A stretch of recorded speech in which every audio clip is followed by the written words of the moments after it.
Welcome. Welcome to another episode of Throwing It Back with Sean Farrell. I am Sean Farrell. God is great all the time. All the time, God is great. And let's get right to it. So, Larry Grandmama Johnson, one of the best players of the early 90s in the NBA, one of the best players in college, and solely one of the characters of the NBA. He was known for his gold toothy hair right here. But Larry Johnson actually went to junior college for Odessa Junior College. He averaged 22 points as a freshman and 29 points as a sophomore. So after 1989, he transferred to UNLV. He was joining guys like Greg Anthony, Anderson Hunt, Coach Tarkanian, the late great Coach Tarkanian, Stacey Augmon. They had a guy by the name of Butler. And UNLV was the third-ranked team. The Running Rebels were the third-ranked team in the nation in 1990. They were number one seed in the NCAA tournament that year. And Larry Johnson averaged 20.6 points and 11.4 rebounds per game. So along the way, they beat Georgia Tech, who had 3 ED, Dennis Scott, Kenny Anderson, and Brian Oliver, all feature NBA players. So in the championship game, they slaughtered Duke by 30. 103-73 in the championship game. Okay, so UNLV, he was top dog in college basketball, and it looked like they would be top dog again the very next year, as they were 30-0. They were 30-0 in the regular season, and their average margin of victory was 27 points a game. They beat all their opponents by double figures in every game except for one. The one game they didn't beat their opponent by double figures was the game they played against Arkansas, which was a 112-105 victory over the Razorbacks. And it was during that game that Larry Johnson went over to the Arkansas bench and told Nolan Richardson, "You better get yourself some men, okay? You better get yourself some men." He told Nolan Richardson that. Telling Nolan Richardson, "You better get yourself some men." But anyway, so they were 30-0, on the verge of having a perfect season. The rematch with Duke in the 91 championship game, which Larry Johnson actually missed 2 free throws towards the end of the game. But Duke had a lane violation, so Larry Johnson got another chance to tie the game, which he did. Then Christian Laettner got fouled on an offensive rebound. Laettner made 2 free throws. Anderson Hunt misses a potential game-winning 3-pointer. And the Duke Blue Devils win 79-77. So it was time for Johnson to go to the NBA. First pick of the Charlotte Hornets, who were coming off an improved 26-56 season. They already had guys like Dale Curry, Muggsy Bogues, Kendall Gill. They had Kenny Gaddison off the bench. They had Mike Jaminski, who they had traded for during the 91 season. Okay, so the Hornets team was coming into their own. Was slowly but surely coming into their own. Johnson signed for 6 years, $20 million. He didn't disappoint. He averaged 19 points and 11 rebounds his rookie season. First team all-rookie. Was runner-up to Cedric Ceballos in the slam dunk contest. The Hornets improved by 5 wins to 31-51. The Hornets were not good defensively, though. Okay. So for 1993, they added Alonzo Mourning to the team, and needless to say, Johnson and Mourning from day one did not get along. Okay, they didn't like each other from day one. Both were competitive. Both were alpha males, super alpha males, to a certain degree. To a certain degree, they were super alpha males all the way. Okay, but nevertheless, Johnson averaged 22.1 points per game and 10 rebounds per game, and he had his first All-Star appearance, NBA All-Star appearance in 1993. And so Alonzo Mourning averaged 21 points a game his own self. They finished 44-38. Made the playoffs for the first time. They defeated the Celtics in 4. Lost to the Knicks in 5. And so the Hornets were an up-and-coming team, but in the summer of 1993, Johnson hurt his back going up for a dunk shot. And that's when his back issues began to get worse. Nonetheless, he signed a 12-year, $84 million deal, which pissed off Mourning to the umpteenth degree. Pissed him off. But 1994 was a step back for Charlotte as a whole. Dell Curry did win Sixth Man of the Year award, but Johnson sprained his back in the game, and he missed 31 games, and Alonzo Mourning actually missed 15 games of his own.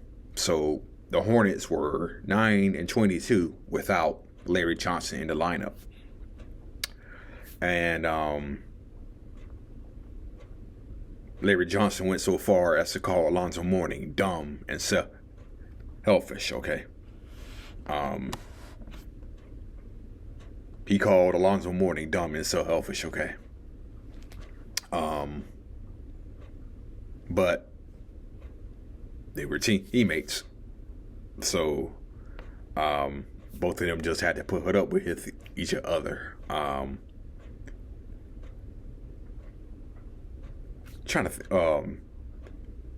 They were Shaq and Kobe before Shaq and Kobe. Okay, and when I say they were Shaq and Kobe before Shaq and Kobe, I mean as far as a dislike for one another. Okay, the dislike for one another. That's what I mean when I say they were Shaq and Kobe before Shaq and Kobe, as far as dislike for one another. Okay, so because of his back issues, Johnson had to kind of reinvent his game. So it was in 1995, during the 1995 season, that he took 210 threes and made 81 while shooting 38% from the field. And he had took only like 130 threes combined his first 3 years in the NBA. But he took 210 in 1995, made 81, and shot 38%. The Hornets went 50-32 that year and played the Bulls in the first round, who had MJ back in the fold. And it was as if Michael Jordan had never left, because he dropped 48 points in Game 1 in the Game 1 victory. And that foretold the whole series, because the Bulls won in 4. Because the Bulls won a series in 4. And so it was during the 95 offseason that a very brief lockout occurred. Just a couple of days lockout occurred. Okay. So Mourning was seeking $100 million $100 million contract because Johnson got 12 years, $84 million. Mourning wanted $100 million. Okay. So the Hornets were a little bit concerned about Mourning being a free agent after the 96 season. Okay. So because of the brief couple of days lockout, Mourning had leverage because after the 96 season, because he was going to be a free agent. Okay. So to solve a problem, the very first day of the season, the Hornets traded Mourning to the Miami Heat for Glenn Rice. Okay. And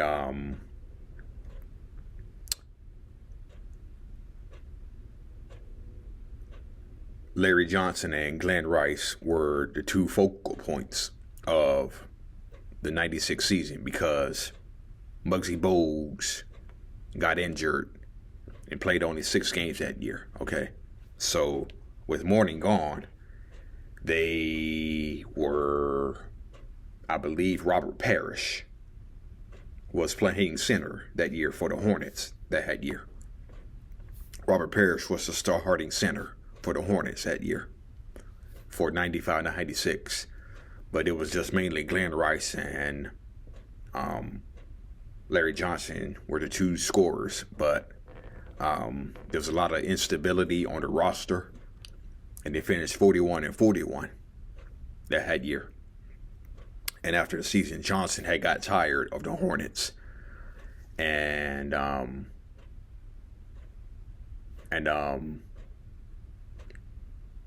he wasn't going to waive his 15% trade kick in his contract, in his 12-year, $84 million contract, unless he was traded to his hometown team, the Dallas Mavericks, who had zero interest in Johnson. So after a couple of compromises, he got traded to the Knicks, who had also acquired Allen Houston and Chris Childs as well. So Johnson had a impact, averaging about 15, 16 points his first year in New York. New York advanced to the conference semi-finals where they were up 3. He won. Then, of course, the fight in Game 4. Game 4 or Game 5, somewhere around there. Where P.J. Brown flipped Charlie Ward and changed the whole series. Miami won in 7. New York was actually up 3-1. And so they come back for the 98 season. Ewing severely injures his wrist. And Johnson steps up. New York finished 43-39. Johnson averaged about 15 points a game. The rematch with the Heat in round 1. And everybody remembers the brawl, the fight that took place in Game 4, where Jeff Van Gundy was hanging on Alonzo Mourning's leg. And Patrick Ewing recalls that. Patrick Ewing recalls laughing at that because it was funny. But I remember during the broadcast, Doc Rivers said, and both of those guys will not be playing in Game 5, Johnson and Mourning. And he also said, you know what that fight? You know what that fight came from? You know where the hell fight came from? That's Old Blood from Charlotte. I was like, ooh, yeah. Yeah. Old Blood from Charlotte. That makes a lot of sense. It makes a lot of sense. So Mourning was suspended for Game 5. Johnson was suspended for Game 5. The Knicks easily advanced They won 98-81, Game 5. So Johnson was still suspended for Game 1 against Indiana in the next round. Knicks lost in 5. The lockout, the extended lockout of 1998, the Knicks actually made a few pre-lockout moves, where they traded Oakley to the Raptors for Marcus Camby. Then after the lockout was over, traded John Starks and Terry Cummings to the Warriors for Latrell Sprewell. Knicks with 27-23 were the 8th seed, upset Miami in the first round, swept Atlanta, made it all the way to the finals where they lost to the Spurs in 5. Johnson didn't have a good series against the Spurs. I believe he only averaged like 7 points in the 99 finals, but he is remembered for hitting that famous 4-point play against the Indiana Pacers. Okay. And this is where his back issues were really starting to affect him. Because if you remember, he was wearing a back brace in the playoffs. You could actually see it in his uniform. But next season, his contributions would dip even further, as he only averaged about 10 points a game. But in the playoffs, he did hit a game-winning 3 to sweep the Toronto Raptors in the first round. Knicks went past the Miami Heat in 7 games, then faced the Pacers in the Eastern Conference Finals, where they lost in 6 games. Patrick Ewing went to Seattle in the offseason, and Johnson played in 65 games for the 2000-2001 season. Okay, and he averaged, I believe it was around either 9 points a game, and the Knicks went 48-34, but got kicked out by the Toronto Raptors in the first round, who were led by Chris Childs, who was traded mid-season for Mark Jackson in 2001. And that was the end of Larry Johnson's career. Back issues prematurely ended his career. He retired at only age 31. Okay, so yeah, because of back issues. Also, Robert Parish is one of the most underrated centers, underrated Hall of Famers in NBA history. His name is not even mentioned when you think about the great big man in the NBA. He's not mentioned with Wilt, George Mikan, Russell, Kareem, Olajuwon, Ewing, Shaq, David Robinson, Nathan Herman. Robert Parish is not even mentioned among the great big men of the NBA. And he's a 9-time All-Star and a 4-time NBA champion. Okay. And he's not even mentioned. Okay. As one of the best big men of all time. One of the 50 greatest players. Never mentioned among the great centers of the NBA. Robert Parish is one of the most criminally underrated big men in the history of the game. This guy played with, and he was underrated because he was playing with Bird, McHale, Dennis Johnson for the majority of his career. Now, he actually started out his career playing with Rick Barry, too. Actually started out his career playing with Rick Barry because he was drafted by Golden State. Then he was traded to Boston draft day in 1980. Okay. So, and he played with Larry Johnson and Alonzo Mourning, of course.